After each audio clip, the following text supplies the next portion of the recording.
দুই মাদ্রিদে দুই আর্জেন্টাইন তরুণ মাস্তানতুনহুকে নিয়ে কাড়াকাড়ি করেই দলে ফেরালো মাদ্রিদ, আর অ্যাথলেটিকো ব্রাজিল থেকে উড়িয়ে আনলো আর্জেন্টিনার আলমাদাকে।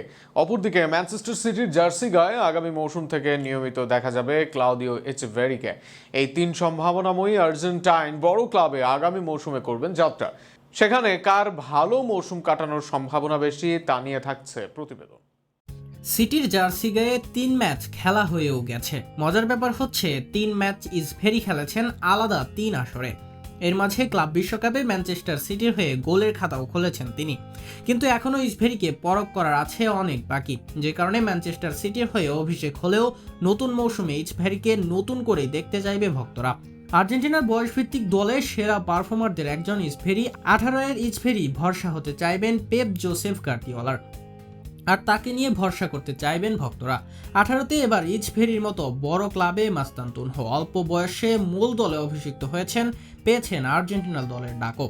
ফ্রিকিক, গতি ও বল কন্ট্রোল, মাস্তানকে নিয়ে বড় স্বপ্ন আলভেস ইনিয়েস্তা ভক্তদের। রিয়াল মাদ্রিদের নতুন কোচ জাবি আলোনসোর পছন্দের তালিকায় রয়েছেন এই তরুণ, যে কারণে তাকে নিজে ডেকে দলে নিয়েছে এই কোচ। আগামী মৌসুমে লস ব্ল্যাকসোসদের হয়ে নিজেকে প্রমাণের বড় সুযোগ পাবেন তিনিও। অপরদিকে এদের তুলনায় কিছুটা অভিজ্ঞ আলমাদা ব্রাজিল ছেড়ে বড় ক্লাবে আসতে পারেন তিনি, এমন গুঞ্জন ছিল আগেই।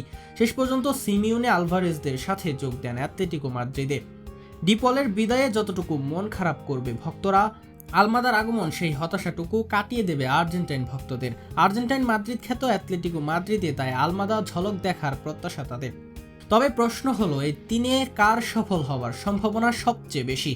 অভিজ্ঞতা, পারফরমেন্স ও বয়সের কারণে আলমাদার বাকি দুজনের থেকে ম্যাচ বেশি খেলার সম্ভাবনা রয়েছে। যদিও তার পজিশনে গ্রিজম্যান আছেন, যিনিও এখনো পারফর্ম করে যাচ্ছেন। তবে উইং ও অ্যাটাকিং মিড এই দুই জায়গায় সমান পারদর্শী আলমাদা। অ্যাথলেটিকো 4-5-1 ফরমেশনে লেফট মিড বা সেন্ট্রাল মিড হিসেবেও দলে নিয়মিত হতে পারে আলমাদা। তাই বাকি দুইজনের থেকে তার থেকে ভালো করার আশাটা বেশিই থাকবে। একই সাথে জাতীয় দলে নিয়মিত তিনি অ্যাথলেটিকোতে জ্বলে উঠে সেই জায়গা ধরে রাখবেন, এমনটাই চাওয়ার থাকবে সবার।